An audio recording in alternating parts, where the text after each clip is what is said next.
8. Membina kemakmuran negara. Jadi apa yang anda nampak dalam paparan ini, inilah tajuk perbincangan kita. Okey, yang pasti, yang wajib kita kena tahu dulu tentang apa? Tentang membina kemakmuran negara ini, apakah tujuan kita belajar? Apakah konsep asas yang cuba diterapkan dalam kalangan pelajar-pelajar, okey, melalui pembelajaran ini? Konsep itu, kalau yang sebelum budak baru masuk, pelajar baru masuk tu, anda boleh rujuk video-video yang sebelumnya lah. Okey, cikgu akan ulang hari ini.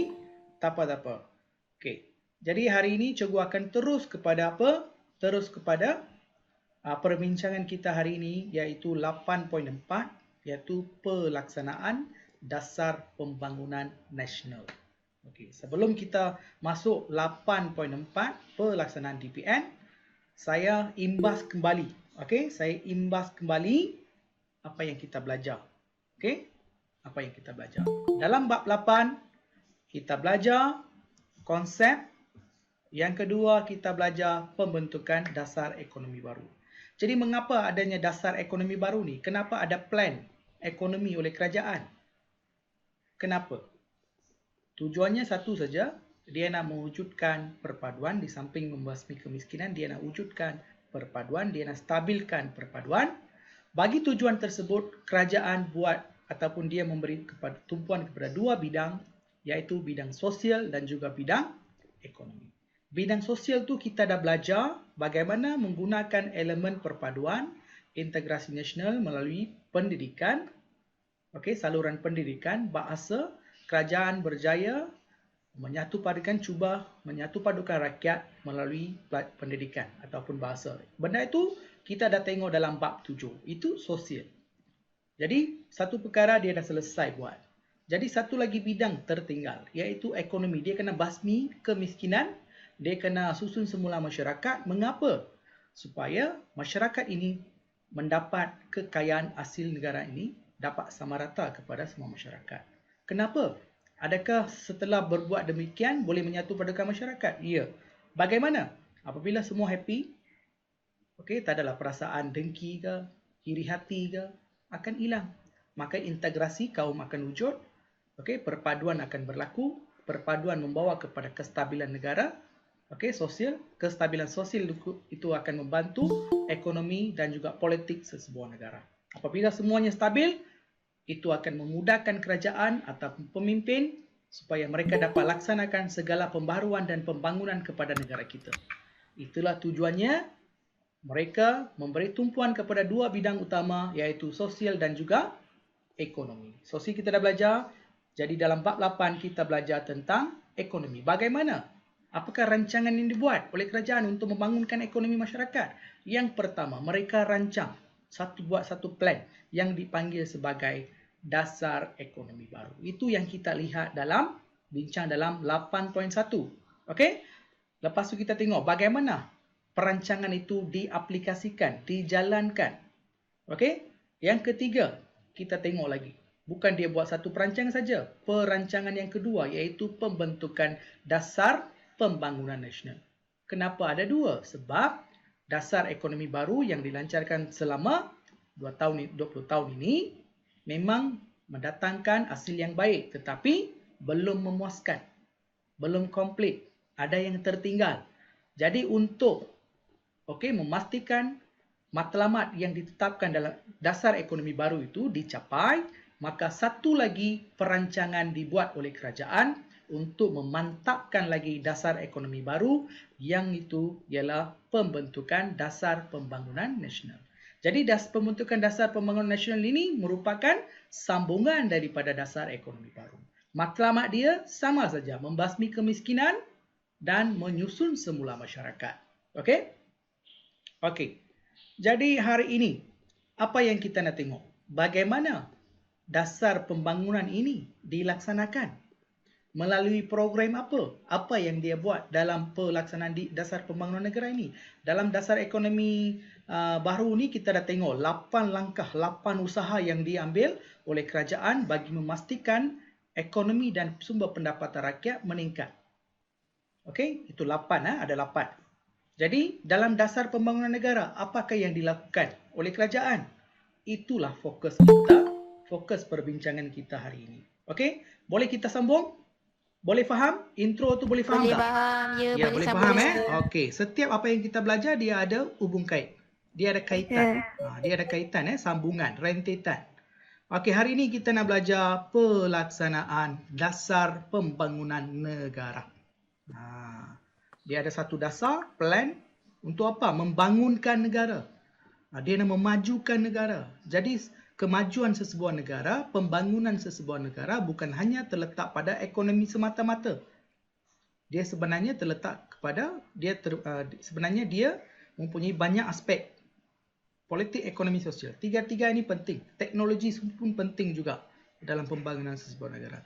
Jadi dalam pelaksanaan dasar pembangunan nasional ini kita tengok apakah langkah kerajaan untuk memantapkan dasar ekonomi baru melalui dasar ini, iaitu dasar pembangunan nasional. Okey, kita tengok dulu. Dalam tema ini ataupun subtopik ini, kita nak tengok beberapa perkara.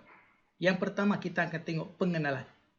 Mengapa, apakah tujuan pelaksanaan DPN ini bukan. Yang kedua, matlamat utama dasar ekonomi baru ialah membasmi kemiskinan dan menyusun semula masyarakat. Matlamat yang sama juga di bawah ataupun ditetapkan di bawah DPN. Matlamat yang sama. Kenapa? Sebab dia sambungan kan. Dia bawa matlamat itu dalam dasar pembangunan nasional. Ini bermaksud apa yang dilaksanakan dalam dasar ekonomi baru itu belum memuaskan. Jadi dia nak sambung menggunakan nama yang lain, pelan yang lain yang disebut sebagai dasar pembangunan nasional. Okey? Jadi dia membasmi kemiskinan, dia menyusun semula masyarakat. Okey? Tertinggal satu. Saya punya tools. Saya lupa nak install. Sekejap. Minta maaf sangat. Ini wajib saya kena ada. Kalau tak ada susah. Okey? Kalau tak ada tu susah. Sekejap bagi dia loading dulu. Bagi dia muncul dulu. Muncul. Cepat. Okey.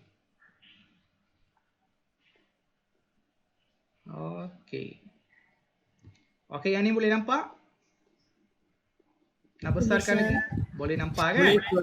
Okey, pelaksanaan dasar pembangunan nasional. Kita tengok satu demi satu. Okey, jadi dalam dasar ekonomi baru kita tengok ada 8 langkah. 8 usaha yang dijalankan oleh kerajaan. Dalam dasar pembangunan nasional ini, kerajaan buat apa? Kerajaan memberi fokus kepada membasmi kemiskinan, menyusun semula masyarakat dan penyusunan semula modal saham. Sebenarnya tiga-tiga perkara ini ataupun pembangunan wilayah ini ada 4. Dia masih lagi bawah daripada dasar ekonomi baru. Dalam dasar ekonomi baru pun benda ini dia buat. Okey? Benda ini dia memang buat. Jadi tak berapa berjaya ataupun belum memuaskan, tak cukup, dia nak sambung lagi untuk 10 tahun. Dia nak sambung lagi untuk 10 tahun. 1991 sampai 2000 kan? Dia bawa 4 lagi. Dia sambung balik. Jadi yang pertama, membasmi kemiskinan, menyusun semula masyarakat, penyusunan semula modal saham dan pembangunan wilayah. Dia mantap kali. Jadi sekiranya anda memang betul-betul kau dah kuasai dasar ekonomi baru, 4 benda ini dia berulang, cuma ada beberapa tambahan sahaja. Itu yang kita nak bincang. Jadi topiknya tak susah, senang. Okey, mudah untuk faham. Okey, cukup padam ini. Kita pergi satu-satu. Pengenalan. Dasar pembangunan nasional ini merupakan strategi asas daripada dasar ekonomi baru dan dibawa kepada DPN, dasar pembangunan negara. Okey, untuk apa? Untuk membasmi kemiskinan dan menyusun semula masyarakat. Mengapa kita perlu membasmi kemiskinan? Mengapa kerajaan perlu menyusun semula masyarakat? Tolong jawab, Ustaz. Tolong jawab. Mengapa? Kenapa dua-dua aspek ini? Aspek membasmi kemiskinan dan menyusun semula masyarakat ini berkaitan tentang apa? Kenapa? Kenapa perlunya kerajaan membasmi kemiskinan dan menyusun semula masyarakat? Tolong jawab. Hello, hi. Mohon bagi respon. Mengapa? Siapa boleh jawab? Untuk memajukan negara. Terus, apabila kita basmi kerajaan, terus negara maju. Mesti ada proses dia kan? Betul kan? Sir, Ya. Ya. Sir, kalau kerajaan tidak membasmi kemiskinan rakyat atau Okey. menyusun semula masyarakat, Ya. masyarakat akan mengalami kesusahan dari dari pendapatan. Ini Ya, betul. menyebabkan mereka susah segi makanan dan kehidupan harian mereka akan menjadi susah untuk berhidup. Ini Okey. menyebabkan sosial mereka terjejas, manakala ekonomi akan terjejas, finally politik akan terjejas. Okey. Jadi kamu memang dah faham apa yang saya ajar sebelum ini kan? Faham, Betul sir? tak? Betul lah. Tapi cuma flow dia kita kena arrange balik dia punya perkataan dan segi ayat. Tapi kamu memang dah faham. Walaupun kita gunakan bahasa kita sendiri, tak power ke apa ke, tapi saya nak kamu faham apa yang saya cuba nak sampaikan. Bagus. Terima kasih Kishan. Okey? Terima kasih, sir. Ya, tadi Nurul Atika kan yang jawab. Terima kasih Atika. Hari ini saya buka satu lagi monitor, boleh nampak siapa yang bersama. Ya, terima kasih banyak. Okey. Jadi mengapa apabila kita membasmi kemiskinan, menyusun semula masyarakat, itu akan meningkatkan pendapatan rakyat? Dia akan membasmi kemiskinan dengan adanya pendapatan yang sama rata, seimbang, sosioekonomi dah seimbang. Itu akan menimbulkan rasa bersyukur, dapat elakkan perasaan dengki, iri hati, tak puas hati. Apabila tak ada, hati kita senang, kita gembira, kita akan berkomunikasi dengan orang lain, kaum lain. Kalau kita iri hati dengan mereka, dengan kemajuan mereka, memanglah sekali pandang pun macam nak gaduh kan? Kan? Memang kita akan buat macam tu kan? Jadi apabila benda-benda ni dapat dielakkan, maksudnya kita dapat lakukan integrasi kaum, dan integrasi kaum itu akan mewujudkan perpaduan, dan perpaduan itu akan menguatkan sistem ekonomi dan politik. Apabila kedua-dua elemen ini stabil, kerajaan dapat memberi tumpuan kepada pembangunan sesebuah negara. Sebab tu dalam dasar pembangunan negara, untuk membangunkan negara, kerajaan masih lagi memberi tumpuan kepada membasmi kemiskinan dan menyusun semula masyarakat. Ini tujuan asas dia. Mengapa diletakkan matlamat macam ini? Boleh faham? Boleh Boleh faham, sir. Okey. Bagaimana dia nak membasmi kemiskinan, dia nak menyusun semula masyarakat, bagaimana? Apakah tools? Itu kita kena tahu, kita kena faham. Apakah tools yang diguna? Apakah cara? Yang ini wajib you kena tahu. Dia nak memperbaiki ketidakseimbangan dan sosial dan ekonomi. Bagaimana? Dengan membasmi kemiskinan. Okey? Pemilikan saham dan modal. Pemilikan modal saham oleh golongan Bumiputera dan juga kaum-kaum lain. Apabila mereka ada pemilikan saham, itu akan mendatangkan keuntungan. Apabila syarikat tu dia umumkan keuntungan syarikat, dia akan membahagikan keuntungan dia, maka keuntungan itu akan pergi kepada rakyat. Kemiskinan rakyat dapat juga dikurangkan sedikit sebanyak sebagai tambahan. Bukan semua dapat. Yang mampu beli itu dia dapat kurangkan juga. Okey? Apabila pembangunan wilayah ini dapat dibuat, pembangunan wilayah, saya padam bodoh sangat. Okey, pembangunan wilayah seperti apa? Felkra, Felda. Okey, Kejora. Okey? Itu dibuat, maka mereka dapat menyusun semula masyarakat. Nampak tak? Matlamat dia dengan strategi dia memang kena pada tempat. Jadi, untuk membasmi kemiskinan, apa yang kerajaan buat? Dia memperbaiki ketidakseimbangan dalam sosial dan juga ekonomi. Sosial dalam bab 7. Ekonomi, kita belajar sekarang.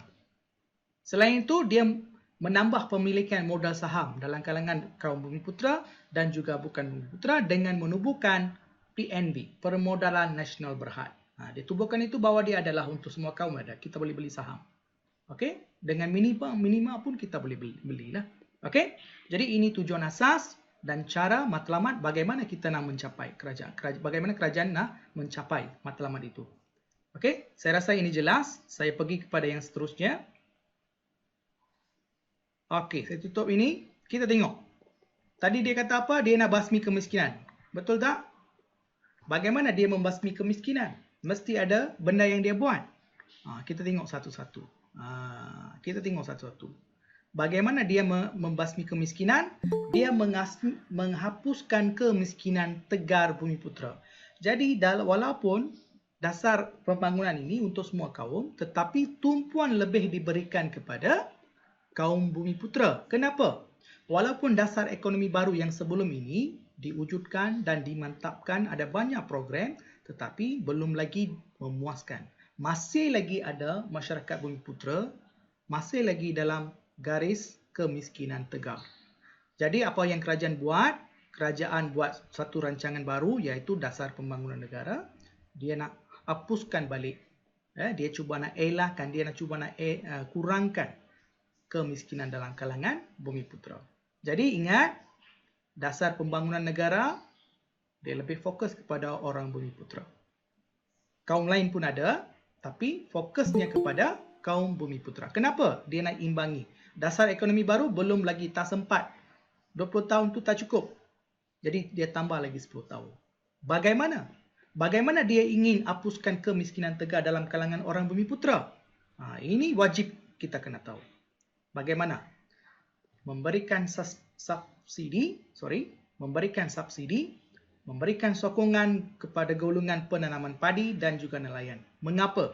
Sebab sektor ini, penanaman padi dan juga nelayan ini, majoritinya dilakukan oleh kaum Bumiputera. Sebab tu dia berfokus kepada penanaman padi dan juga nelayan. Dia tak sebut pertanian, sebab itu terletak dalam pembangunan wilayah. Itu terletak dalam pembangunan wilayah. Jadi bagaimana dia cuba basmi kemiskinan dengan pemberian subsidi. Apa maksud subsidi? Apa maksud subsidi? Bantuan kerajaan. Ya, bantuan macam mana tu? Siapa boleh jelaskan? Apa maksud subsidi? Contohnya. Harga tetap. Okey, lagi ada tak? Contohnya lah, saya jual satu pen. Boleh nampak pen? Pen. Okay, anda memang tak nampak. Nanti dalam video tu boleh nampak. Saya jual satu pen. Harganya RM10. Okay, harganya RM10. Tapi kerajaan kata kalau anda beli dengan kerajaan, anda beli pen dengan Cikgu Guna, dia kata anda boleh dapat dengan harga berapa ringgit? RM6. Kenapa? Sebab kerajaan bayar dah berapa ringgit? RM4 itu dia dah bayar kepada Cikgu Guna. Itu maksudnya subsidi. Dia cuba kurangkan harga pen. Harga itu, bayaran itu dibayar oleh siapa? Balance itu dibayar oleh kerajaan. Itu subsidi. Boleh ya? Sokongan golongan penanaman padi. Dia bantu golongan nelayan dan petani sawah.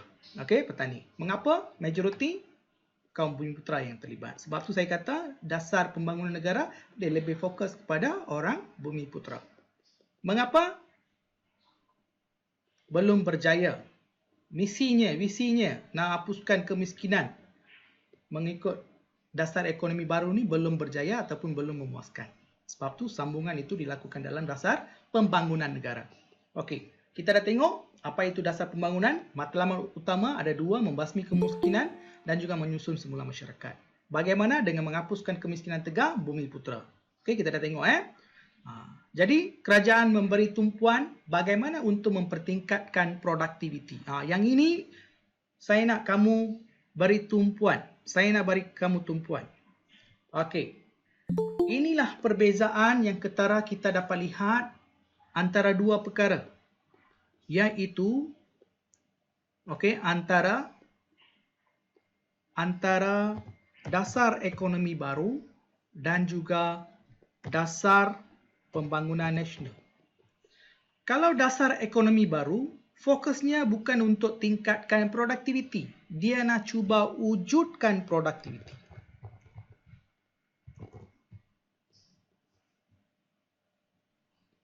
Saya padam sebab color dia tak berapa ni terang. Saya letak warna. Dia cuba nak wujudkan pengeluaran. Sebelum ni memang tak ada pengeluaran. Kenapa tak ada pengeluaran? Sebab belum ada perniagaan, aktiviti. Dia cuba wujudkan. Dasar ekonomi baru, dia wujudkan semua. Manakala dasar pembangunan negara, contohnya dalam dasar ekonomi baru ni, contohnya lah penanaman padi. Orang tak tanam.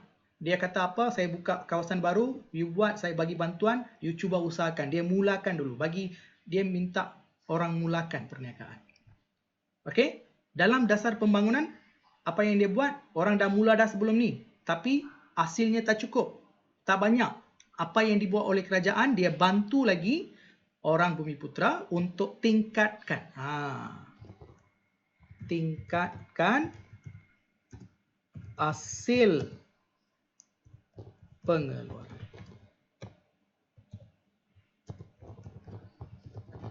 Dia tingkatkan hasil pengeluaran.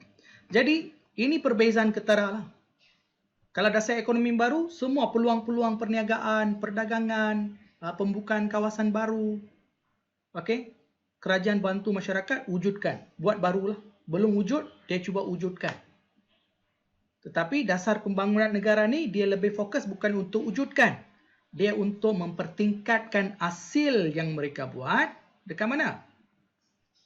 Yang ada dekat sini. Dah wujud, sini mungkin dapat 2 tan. Saya kena type. Kan saya tak pandai ni. Mungkin dulu mereka dapat 2 tan hasil.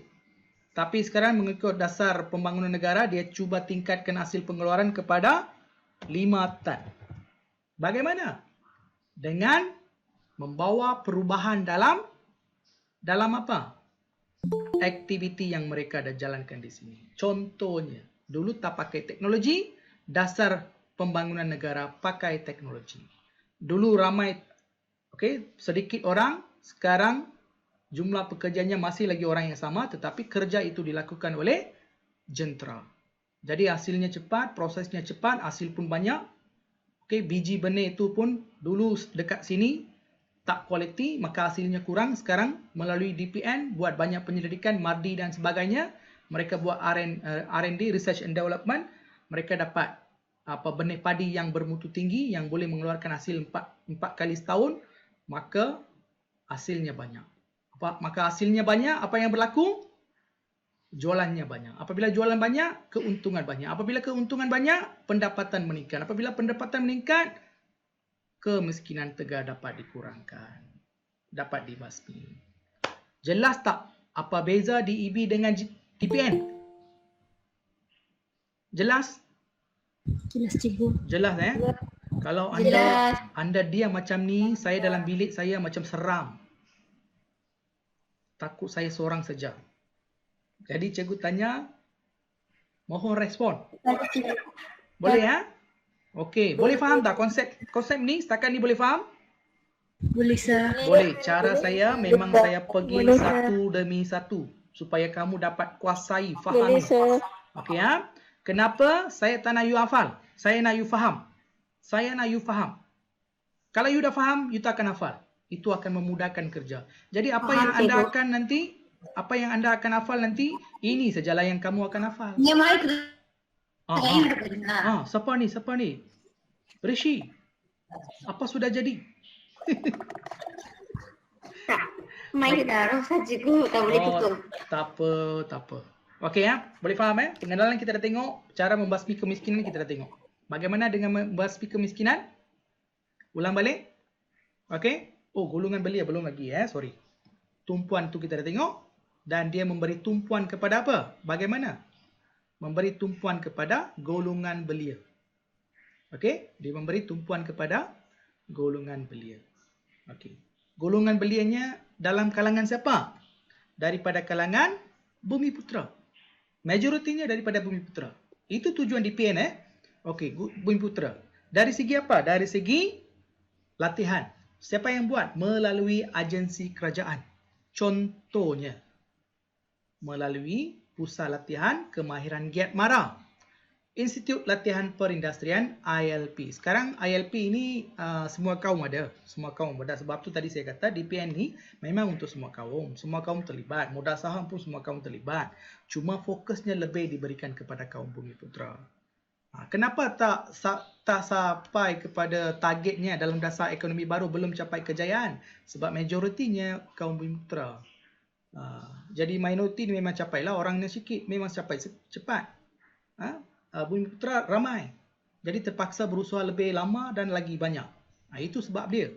Jadi apa yang kerajaan buat, dia bukan hanya fokus kepada golongan yang dewasa, tetapi kerajaan juga memberikan fokus kepada golongan belia.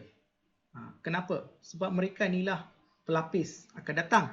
Jadi apabila mereka keluar daripada belajar 25 tahun, 24 tahun, mereka ada kemahiran, mereka dapat mewujudkan perniagaan mereka sendiri, mereka dapat menjana pendapatan sendiri. Dengan adanya skill itu, mereka boleh dapat pekerjaan, income itu mereka gunakan, dapat income itu, secara automatik kemiskinan itu dapat dibasmi. Itulah tujuan sebenarnya dasar pembangunan negara dan fokus kepada golongan belia. Okey? Okey. Seterusnya, apakah kebaikan? Dapat kerja, pendapatan tinggi. Dapat kerja, pendapatan tinggi lah. Apa lagi? Enjoy lah. Dapat kerja, pendapatan tinggi. Basmi dapat kita kurangkan. Kita dapat basmi kemiskinan. Yang merupakan matlamat asal, matlamat utama kerajaan. Membasmi kemiskinan, menyusun semula masyarakat. Jadi dengan mewujudkan, memberi tumpuan kepada bantuan kepada golongan nelayan, petani dengan macam-macam bantuan, memberi latihan kemahiran kepada golongan belia, itu akan meningkatkan produktiviti, belia dapat kerja, kemahiran dapat kerja, dapat pendapatan, automatik kemiskinan dapat dihapuskan. Jadi matlamat pertama settle. Caranya apa? Cikgu dah beritahu. Tak susah pun, senang saja. Okey, rasa-rasanya anda dah boleh faham. Okey, tadi kita dah tengok membasmi kemiskinan, kita dah tengok. Yang kedua, menyusun semula masyarakat. Benda ni kita dah tengok dah dalam pengenalan hari itu kan. Semalam kan kita dah tengok pengenalan kan. Menyusun semula masyarakat, pembukaan kawasan-kawasan baru kan. Itu maksud dia. Kita tengok hari ini, yang kedua, usaha kedua mengikut dasar pembangunan negara. Okey, dalam dasar ekonomi baru ada 8. Dalam dasar ekonomi baru ada 8. Dasar pembangunan negara ada berapa? Ada 4. Yang pertama, membasmi kemiskinan. Kita dah tengok dah dasar pembangunan negara ni. Yang pertama, membasmi kemiskinan. Cabangnya 2. Dia fokus kepada golongan petani dan nelayan. Itu yang pertama. Yang kedua, dia fokus kepada golongan belia. Golongan petani dan petani dan juga nelayan ni mereka memberikan bantuan dari segi modal. Okey, cuba tingkatkan produktiviti.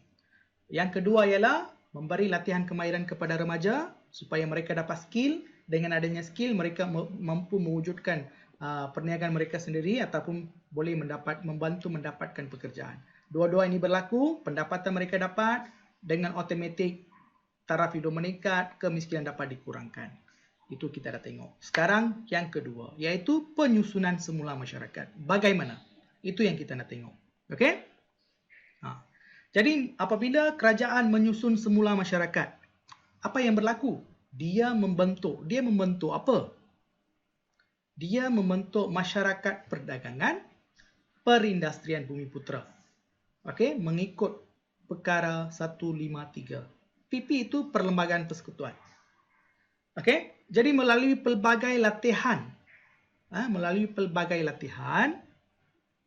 kemahiran, melalui mengembangkan IKS yang kita tengok sebelum ini, menubuhkan IKS, industri kecil dan sederhana. Tujuan asal kerajaan adalah untuk mewujudkan masyarakat perdagangan dan perindustrian, khususnya berfokus kepada kaum Bumiputera.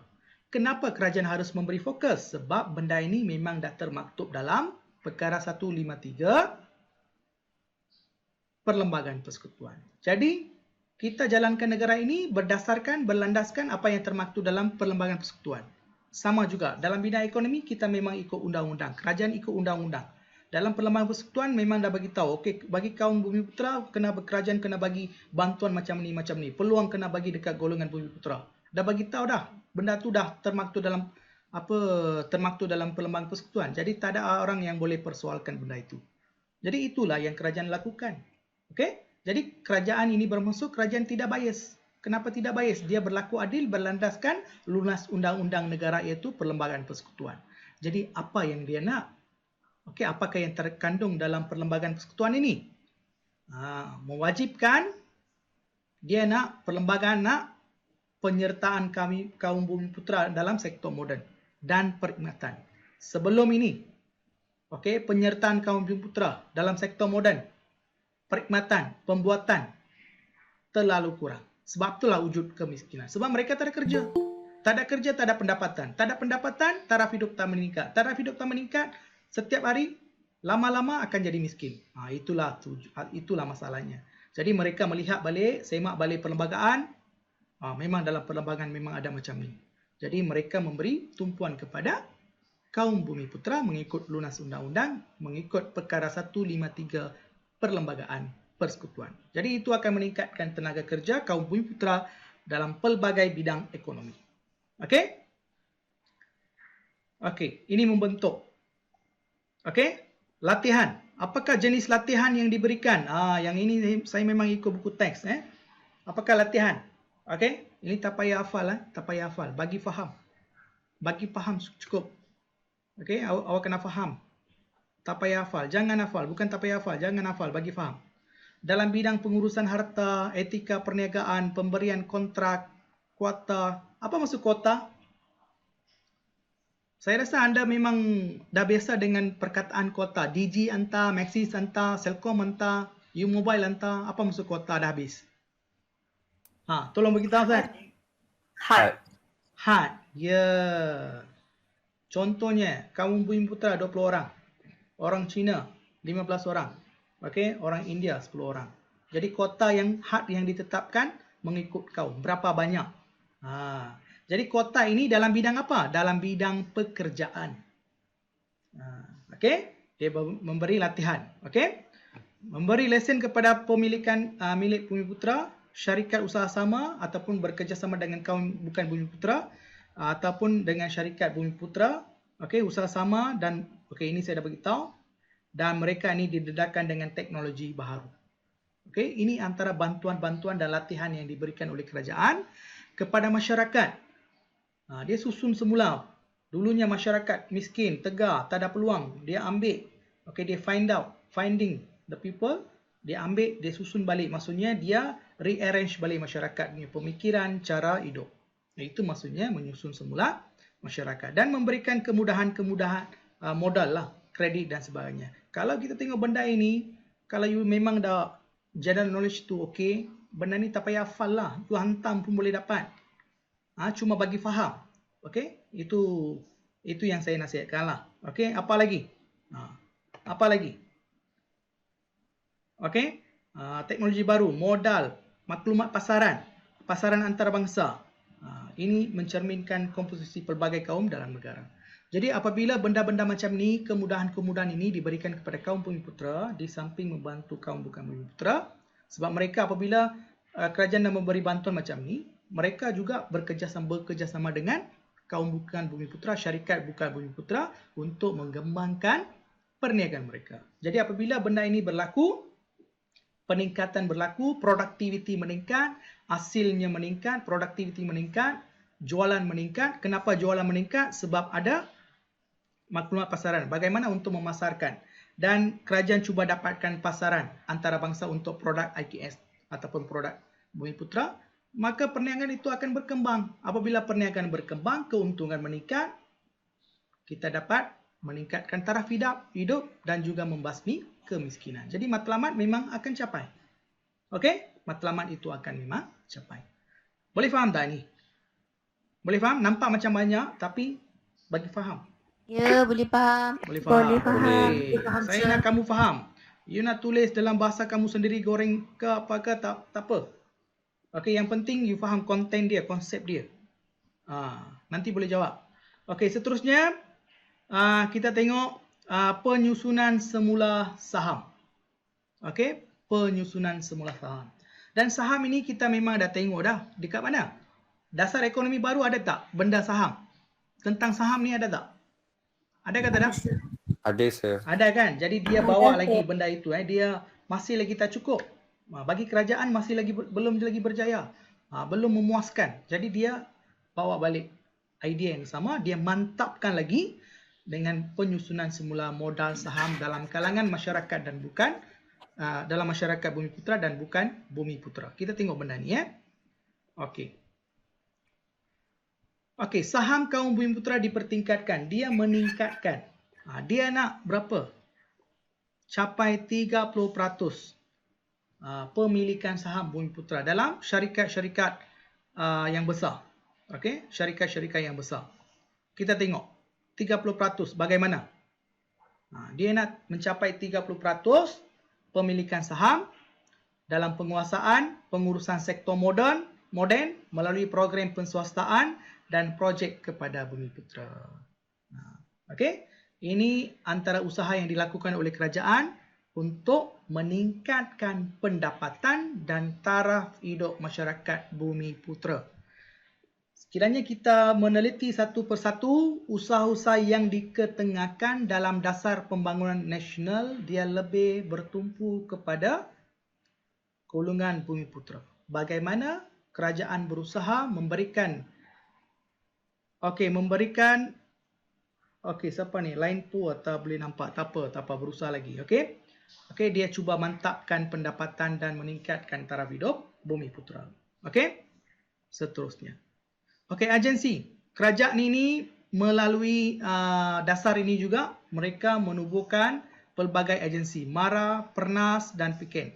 Okey, Majlis Amanah Rakyat, Perbadanan Nasional Berhad, Perbadanan Kemajuan Ekonomi Negeri. Jadi melalui agensi-agensi kerajaan ini mereka ini menyalurkan pelbagai bantuan, hikmat nasihat, hikmat kredit, pemasaran, teknik penanaman, teknologi, macam-macam dia bagi supaya masyarakat ini menggunakan segala kemudahan yang diberikan oleh kerajaan untuk meningkatkan produktiviti. Jadi matlamat utama DPN selepas DEB adalah untuk memastikan masyarakat Bumiputera dapat meningkatkan produktiviti dan hasil jual mereka. Itu matlamat utama dasar pembangunan negara. Okey? Kita padam. Bagi yang hari ini baru masuk, style saya memang pergi satu-satu. Saya tajam. Saya akan terangkan sedalam-dalamnya. Okey? Okey, kaum Bumiputera juga turut terlibat. Okey, soalan. Hari ini saya tukar style sikit. Soalan. Besar sangat. Boleh nampak soalan? Boleh, sir. Okey, kita akan buat soalan dekat sini ya. Okey, soalan dia, adakah anda bersetuju bahawa pemilikan sebanyak 30% pemilikan saham kaum Bumiputera mampu meningkatkan taraf hidup mereka? Siapa boleh jelaskan? Boleh faham tak soalan saya? Boleh. Boleh faham Okey. Siapa boleh jawab? Saya nak orang jawab. Keyword ambil keluar 2. Apa dia? Keyword ambil 2 saja. Tak boleh banyak-banyak. Ambil 2. Apa keyword? Pemilikan saham. Ya, betul. Siapa? Sarjita, bagus. Pemilikan 30% saham. Okey, saham lah. Okey, saya sini juga saham. Yang kedua? Meningkatkan meningkatkan taraf hidup. Keyword 2 kita dah tengok. Apakah langkah seterusnya? Macam saya ajar itu. Langkah kedua kita kena buat apa? Kita dah ambil keluar 2 keyword. Kita letak dekat sini. Terangkan proses. Okey, saya letak sini saham pemilikan saham. Pemilikan saham. Hasilnya apa? Taraf hidup meningkat. Peningkatan taraf hidup. Ya, peningkatan taraf hidup Okey, peningkatan taraf hidup. Saya letak macam ni. Langkah ketiga. Tapi dalam exam jangan buatlah macam tu. Ini pengajaran saja kan. Apakah proses yang berlaku dekat sini? Apabila mereka mempunyai pemilikan saham, apa yang berlaku ni? Ini you kena fikir sikit. You tak boleh rojak. You kena tahu proses. Dia ada saham. Dia ada miliki saham dalam satu syarikat. Dia partner dalam satu syarikat. Tiba-tiba tengok dia taraf video dia meningkat. Macam mana tu? Macam mana boleh meningkat? Siapa boleh jawab? Cuba jawab. Pelaburan. Dia ada saham. Apa yang dia dapat? Memanglah saham itu dilaburkan. Betul lah. Dalam syarikat. Lepas tu? Dia ada saham. Tiba-tiba tengok taraf video meningkat. Macam mana? Kita kena jelaskan lah. Barulah kita boleh bersetuju. Kita kena jana idea dulu. Macam mana? Dia ada saham. Apa yang dia boleh buat dengan saham tu? Boleh berkembangkan perniagaan. Bagaimana tu? Bagaimana? Pengurusan. Okey, saham itu maksudnya apa? Saham itu dia memberikan apa? Saham itu bermaksud apa? Tersiratnya. Peratusan share meningkat. Ya, kalau kita beli baru meningkat dek. Saham itu intentnya, kontennya dalam tu maksudnya ada apa? Ada duit. Pendapatan. Betul kan? Jadi, apabila setiap tahun, setiap syarikat ni dia akan apa? Declare dia punya apa? Dia akan declare dia punya apa dia? Dia akan declare dia punya keuntungan.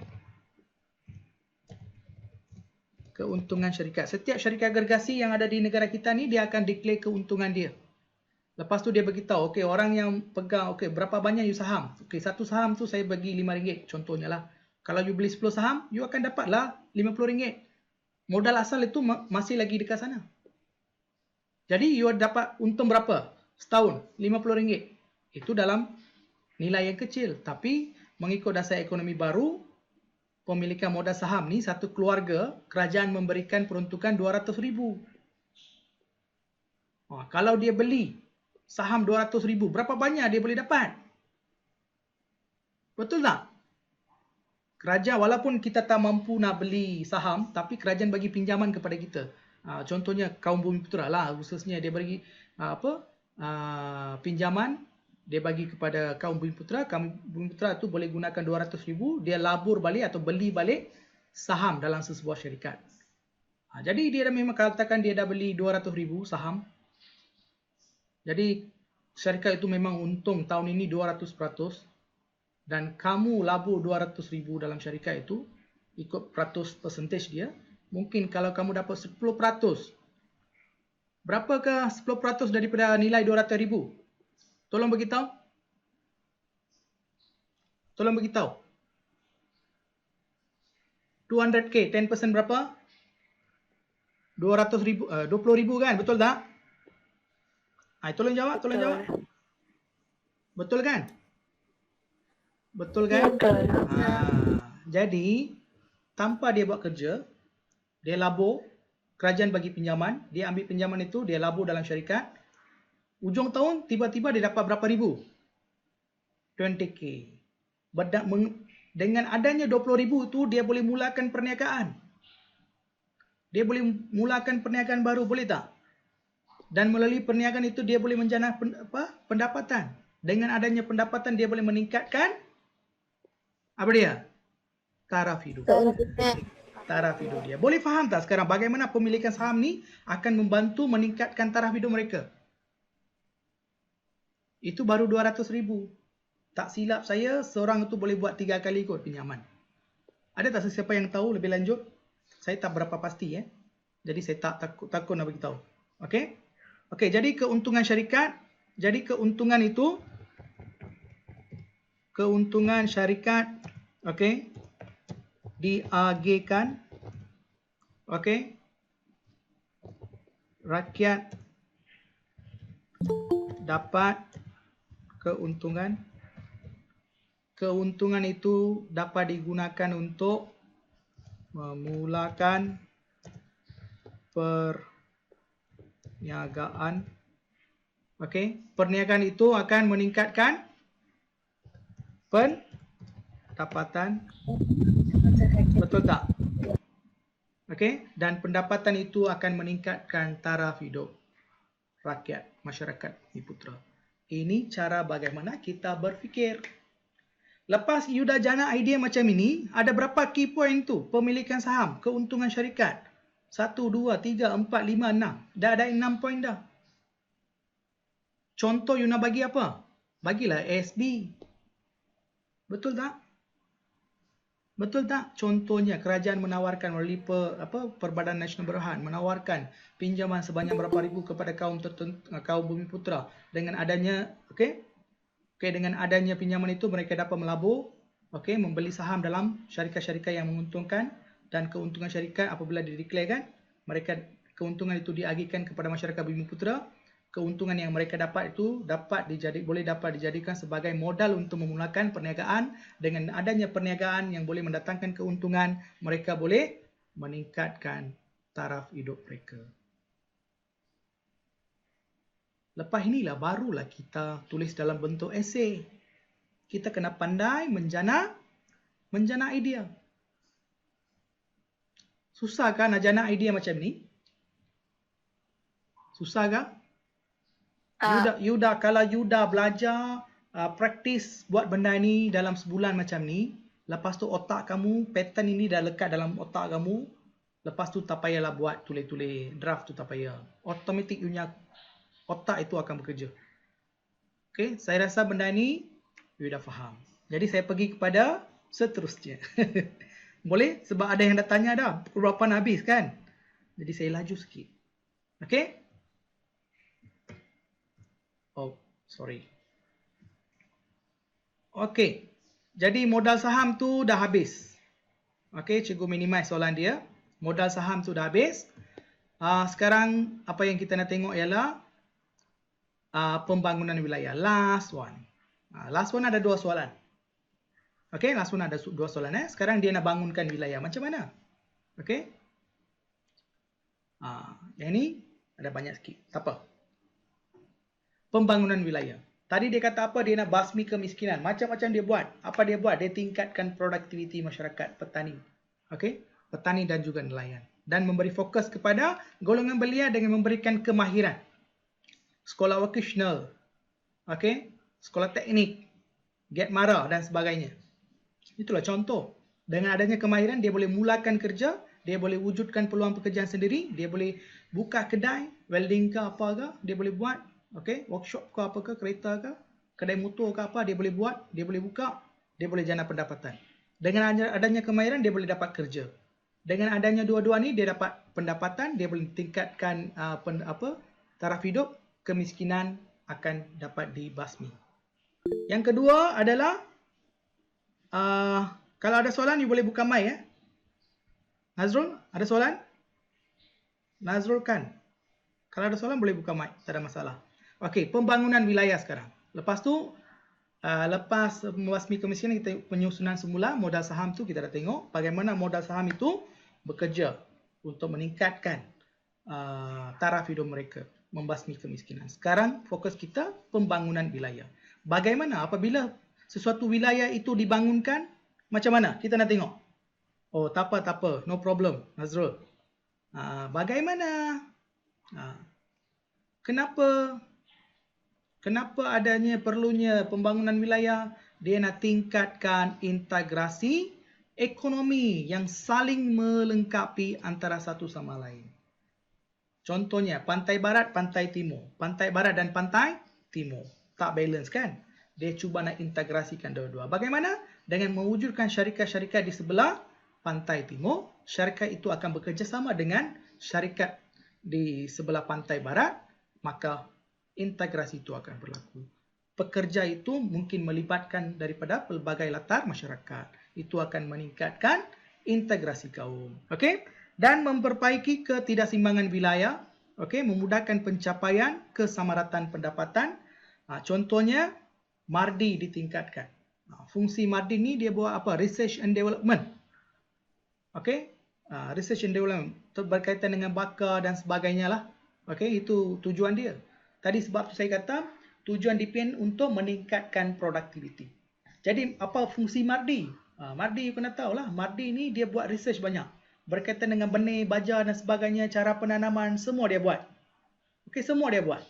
Jadi apabila baja yang bagus dia ada, benih yang banyak, benih ataupun kacukan ke apa, dulu padi setahun sekali saja, tapi lepas Madi buat kajian, penyelidikan dan pembangunan, benih itu apabila kita tanam, padi itu kita boleh tanam cepat, dia boleh keluarkan hasil yang dengan cepat. Dulu kena tunggu setahun, tapi sekarang tak. Okey, 3 bulan tu kita dah boleh buat dah. Kita dah dapat hasil dah. Ini fungsi siapa? Madi lah. Jadi dia tingkatkan produktiviti. Okey, dan mereka memperkenalkan pertanian pintar. Apa maksudnya? Menggunakan pelbagai teknologi terkini. Dulu teknologi tak ada, sekarang teknologi banyak. Kan?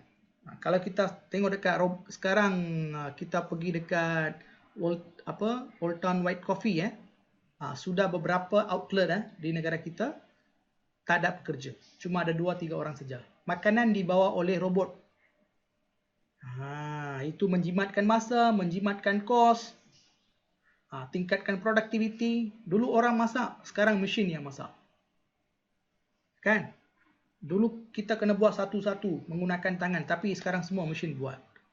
Kita ambil satu hari untuk menghasilkan satu barang, dia ambil 1 jam saja untuk menghasilkan satu barang. Itu akan tingkatkan produktiviti. Okey, menggunakan teknologi dia akan meningkatkan pengeluaran. Okey, yang ni boleh faham tak? Boleh faham? Boleh. Boleh ya? Boleh, sir. Okey, cukup padam. Boleh, sir. Okey, seterusnya pelibatan sektor swasta. Maksudnya bukan kerajaan. Hari tu saya dah bagi tahu mengapa sektor swasta ni penting. Contohnya partnership lah. Contohnya maksudnya partnership. Kalau kita contohnya kita nak beli satu rumah. Katakan anda belum kahwin lagi, lepas keluar kerja anda nak beli rumah. Rumah dia harga dia 300,000. Okey? 300,000. Anda nak beli. Tapi berasa susah kan? Tapi sekiranya anda dah kahwin, ada couple, ada partner, you boleh kongsi kos dia. Kan? Itu akan memudahkan kamu. Ataupun kita melakukan sesuatu kerja, kita bersihkan rumah. Rumah yang besar. Okey, rumah yang besar. 1 hari, 2 hari, tak siap lagi. Kalau kita ada ramai orang, kongsi bersama, dalam beberapa jam saja kita boleh selesaikan masalah itu kan. Kita boleh bersihkan rumah itu kan. Sama juga. Jadi, apa yang kerajaan buat, kalau kerajaan ingat, okey, Tun Dr. Mahathir ini dia bijak. Dia bagi apa? Dia bagi projek-projek ini, dia cuba swastakan. Contohnya apa yang dia swastakan? Telekom Malaysia sekarang berhad. Dulunya milik sepenuhnya kerajaan. Syarikat air. Sadar ke dekat Selangor apa ke? Okey. Lepas tu Pos Malaysia. Adalah banyak-banyak syarikat lagi. Okey, semuanya milik kerajaan. Tapi telah diswastakan. Mengapa? Dia ingin kurangkan beban kewangan yang ditanggung oleh kerajaan. Dia ingin mempercepatkan proses pembangunan. Dengan memberikan beban itu kepada orang lain, dia dapat berfokus kepada pembangunan yang lebih baik. Industri dia boleh fokus. Itulah sebabnya penswastaan ini wujud. Okey? Kita tengok. Tambah kilang baru. Apabila penswastaan ini buat, apa tujuan utama? Dia nak tambah kilang baru. Tambah kilang baru, wujud pekerjaan. Wujud pekerjaan, dapat pendapatan. Dapat pendapatan, dapat tingkatkan taraf hidup. Okey? Kemiskinan dapat dihapuskan. Okey, di mana? Di negeri kurang maju. Menyediakan kemudahan seperti fizikal, pendidikan, kesihatan, perumahan, kesannya dia dapat membangunkan sesuatu wilayah. Jadi fungsi ini diberikan, okey, dikongsi, usaha ini dikongsi buat sama-sama dengan pihak swasta. Itu akan mempercepatkan pembangunan sesuatu wilayah. Jadi apabila benda-benda ini berlaku, pendidikan, kesihatan, perumahan, on the spot cepatlah. Cepat sangat dia akan bangun. Okey? Okey. Seterusnya, pertanian pintar. Tadi cikgu dah beritahu apa maksud pertanian pintar ni. Teknologi dia dapat meningkatkan hasil pengeluaran.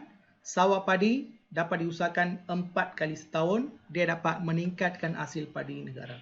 Bukan dapat meningkatkan hasil padi negara saja. Sebenarnya dia dapat meningkatkan pendapatan para petani. Itu tujuan utama. Jadi untuk meningkatkan produktiviti para petani, kerajaan membantu dari segi apa? Teknologi. Melalui agensi apa? MARDI, RISDA dan sebagainya. Lembaga Ikan Malaysia dan sebagainya. Semua dia bagi. Pelbagai agensi terlibat. Okey? Itu akan meningkatkan produktiviti. Apabila produktiviti meningkat, hasilnya meningkat, jualannya meningkat melalui bantuan pasaran dan sebagainya, keuntungan masyarakat petani Bumiputera pun meningkat. Apabila pendapatan meningkat, taraf hidup meningkat, dapat hapuskan apa? Kemiskinan. Jentera moden untuk apa? Membajak dan menuai padilah. Okey, menerusi alat kawalan jauh. Contohnya sekarang mereka dah gunakan apa? Drone dan sebagainya. Okey, penggunaan drone untuk sembuh racun dan baja. Jadi ini memang usaha. Sekarang memang kita ramai yang gunakan, sudah mula gunakan penggunaan drone, baja dan semburan racun. Okey? Okey. Jadi apabila usaha-usaha ini dilakukan oleh kerajaan, pelibatan sektor swasta, okey, pertanian pintar, jentera moden, penggunaan drone untuk memajukan untuk memajukan pembangunan wilayah, apakah kesan? Apakah kesan? Kesannya macam tadi jugalah sebenarnya cikgu dah jelaskan dalam penerangan cikgu. Apa dia? Apabila benda-benda ni dibuat oleh kerajaan, peluang ekonomi lebih luas berlaku, meningkatkan hasil pengeluaran, meningkatkan pendapatan, meningkatkan integrasi dan pembinaan kemudahan awan kemajuan wilayah yang seimbang dapat diwujudkan. Jadi, bantuan semua ada. Dalam dasar ekonomi baru ni, kerajaan dah wujudkan pelbagai bidang perniagaan. Dalam dasar pembangunan nasional, dia tingkatkan produktiviti. Sebelum ni orang sudah ada kerja, sekarang dia tingkatkan produktiviti. Kerja sudah ada, padi sudah matanam, tapi dulu tak banyak produktiviti. Melalui DPN, bantuan macam-macam diberi, okey, melalui jentera moden, okey, R&D, okey, penggunaan drone dan sebagainya, itu akan membantu apa? Tingkatkan produktiviti. Hasil dia banyak. Okey, apabila hasil banyak, itu akan meningkatkan pendapatan. Apabila pendapatan meningkat, semua happy, konsep yang sama juga kita ulang balik. Okey, integrasi akan berlaku, perpaduan akan meningkat. Jadi serampang dua mata lah. Kita dapat membasmi kemiskinan, di samping kita dapat eratkan, tingkatkan integrasi kaum. Pandai tak kerajaan dia buat dulu? Jadi siapa pemimpin pada ketika ini? Tun Dr. Mahathir yang buat penswastaan semuanya. Okey, last kali kita nak tengok soalan. Soalan ini yang penting Jadi jangan left dulu. Ini cara jana idea kita nak tengok. Okey, ada dua di sini. Sebagai sebuah negara yang maju ke arah negara, sebagai sebuah negara yang menuju ke arah negara maju, adakah kerajaan harus memberi keutamaan terhadap pertanian moden? Jelaskan. Siapa boleh bagi jawapan, cadangan jawapan? Boleh bagi tak? Siapa nak cuba? Tolong cuba. Come on. Ya. Pertanian adalah satu sudut perniagaan yang paling memerlukan. Jika kita memodenkan sektor pertanian, Okey. kita juga dapat meningkatkan pendapatan untuk negara kita. Bagus, bagus. You dah tangkap apa yang saya beritahu baru-baru tadi kan? Kan? Itulah jawapan Yes, sebenarnya. Ya. Senang saja. Jadi jangan kamu takut tengok benda ini. Yang ini nothing. Tak ada apa. Yang dia tanya ialah pertanian moden, keutamaan ini bermaksud kebaikan. Jadi apabila pertanian diutamakan, pertanian apa? Pertanian apa? Tolong jawab apa pertanian? Pertanian moden. Ya. Pertanian moden. Apa yang kita dapat? Negara maju. Dekat sini ada tak negara maju? Ada tak? Ada sir. Ada kan? Ke arah inilah dia cuba nak bagi. Okey, negara maju. Keyword dua mesti kena ada. Meningkatkan produktiviti. Ya, Nazrul, betul. Okey, siapa nak jawab? Satu-satu, tolong bagi tahu satu-satu. Itu memudahkan kita. Cikgu, alamak, silap ni. Silap, sorry. Siapa nak cuba? Cuba. Jangan takut. Jangan malu-malu, salah tak apa.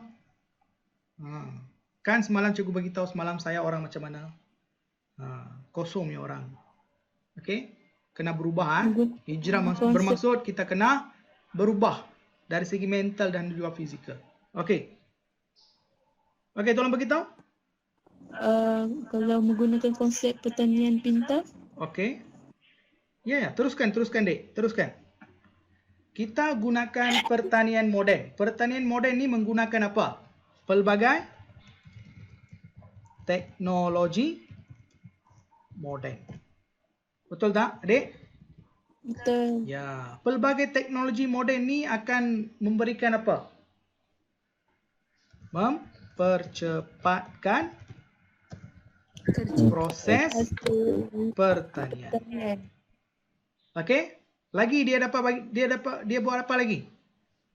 Apa yang dia buat? Mengurangkan apa? Mengurangkan kos. Betul tak? Lepas tu dia buat apa? Pertanian moden ni. Mardi dia buat R&D. Kita beritahulah R&D. Okey, ataupun PNP ya. R&D ataupun PNP. Penyelidikan dan pembangunan. Dapat meningkatkan apa dia? Mutu apa? Tinggi. Biji benih. Biji benih. Ataupun benih lah. Benih ataupun bakar. Apabila meningkat, apa kesan dia? Hasil meningkat. Apabila hasil meningkat, jualan meningkat. Apabila jualan meningkat, keuntungan meningkat. Apabila keuntungan meningkat, Taraf hidup meningkat. belum lagi. Sebab kita sekarang bincang bukan tentang masyarakat. Kita punya target pertanian dengan negara maju.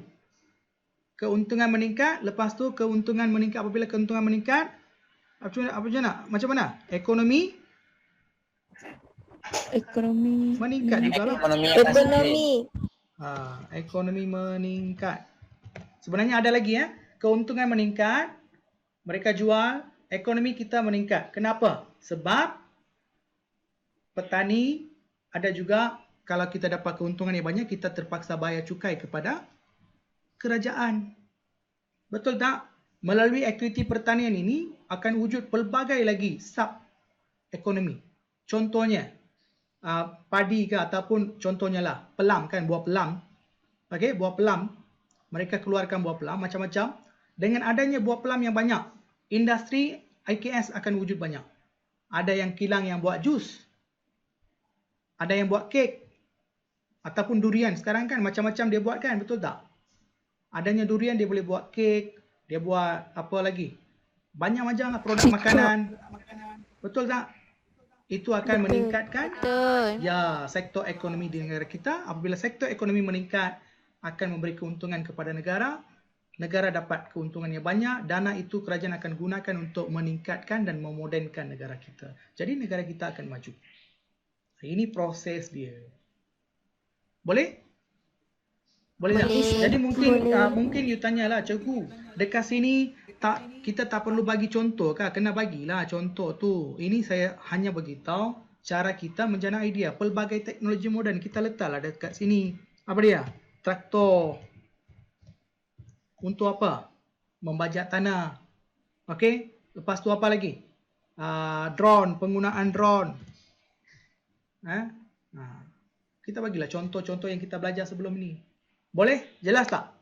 Jelas? Jelas. Okey, ini untuk jadi apa yang saya paparkan ini untuk just menjana idea saja, supaya kamu tak kaku dah. Tengok soalan dah jam. Saya tak nak macam tu. Bagi otak kita berfungsi ya. Okey, seterusnya. Tindakan kerajaan menswastakan beberapa agensi kerajaan menunjukkan kebijaksanaan pemimpin negara kita. Bincangkan. Keyword, cari keyword dulu. Menswastakan. Okey, Menswastakan. keyword dia menswastakan, agensi kerajaan. Yang kedua, Kebijaksanaan Kebijaksanaan. negara. kebijaksanaan pemimpin negara kita. Tapi dalam ini kita tak boleh ambil apa? Kita tak boleh ambil fokus kita memang kebijaksanaan pemimpin, tapi cikgu tulis dekat sini ya. Ataupun cikgu tulis macam ni. Penswastaan menunjukkan apa? Kebijaksanaan pemimpin. Betulkah?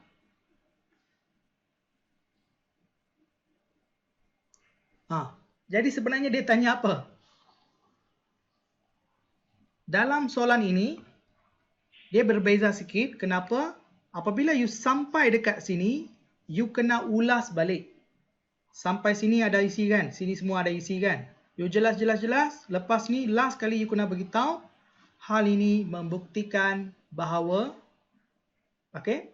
pemimpin memang merupakan apa? Hal ini membuktikan kebijaksanaan pemimpin dalam pembangunan negara. You kena akhiri macam tu. You kena tegaskan balik. Ini soalan dia berbeza sikit. Okey? Nak buat ke tak mau buat? Nak buat ke tak mau buat? Last soalan. Nak buat Okey, dasar penswastaan. Apabila dasar penswastaan, kita kongsi risiko kita dengan orang lain. Kita kongsi risiko kita dengan orang lain. Kita kongsi hutang kita, ya, berkongsi kepakaran pendapatan antara pihak swasta. Okey, bagus. Okey, Nazrul, thank you kita cuba kongsi. Okey, untung pun kita kongsi.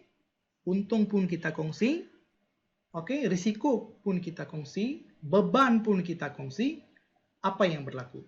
Jadi apabila penswastaan ini berlaku, okey, kerajaan telah menswastakan beberapa agensi ataupun syarikat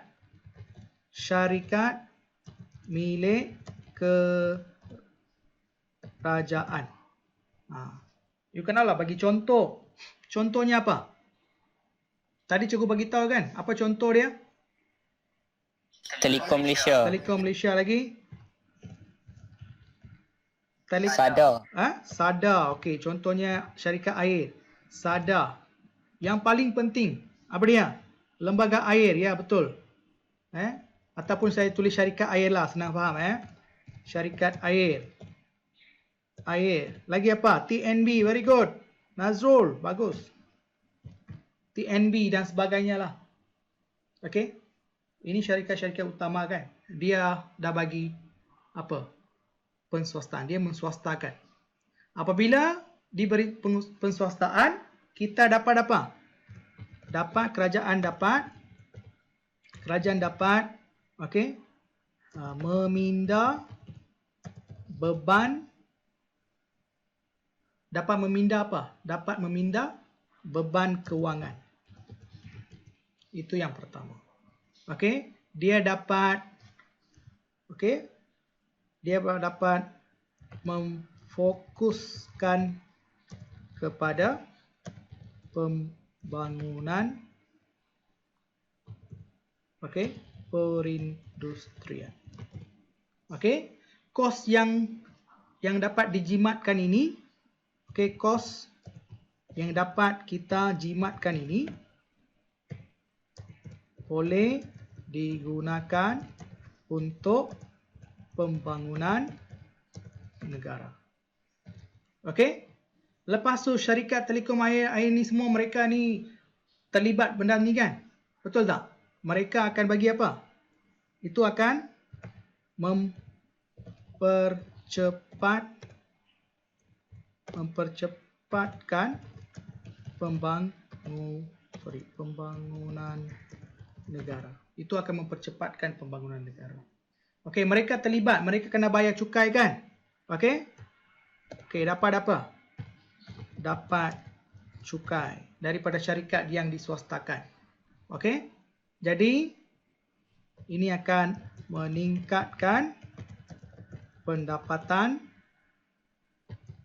negara di samping, saya tulis sini ya, di samping mempercepatkan pembangunan